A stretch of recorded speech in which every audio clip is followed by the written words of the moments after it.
গতকাল আরজিকর মেডিকেল কলেজের seminar hall থেকে উদ্ধার হলো এক মহিলা ট্রেনি ডাক্তারের দেহ। জানা গিয়েছে, পোস্ট গ্র্যাজুয়েশনে দ্বিতীয় বর্ষের ওই পড়ুয়া গতকাল অন কল ডিউটিতে ছিলেন। কিভাবে মৃত্যু হয়েছে তা নিয়ে ঘনিয়েছে রহস্য। ইতিমধ্যেই আরজিকরে এসেছে পুলিশ কমিশনার বিনীত গোয়েল, রয়েছে ফরেনসিক বিশেষজ্ঞরা। রাত 2টো নাগাদ রাতের খাবার খেয়ে পড়াশোনা করতে গিয়েছিলেন, তারপরে এদিন সকালে তার মৃতদেহ উদ্ধার করা হয়।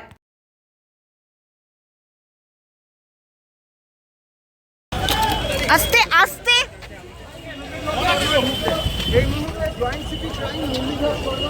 স্যার আপনারা একটু সরে যাবেন।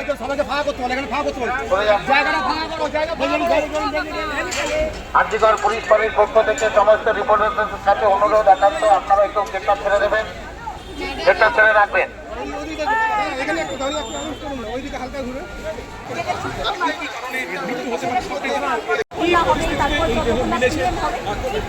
তারপর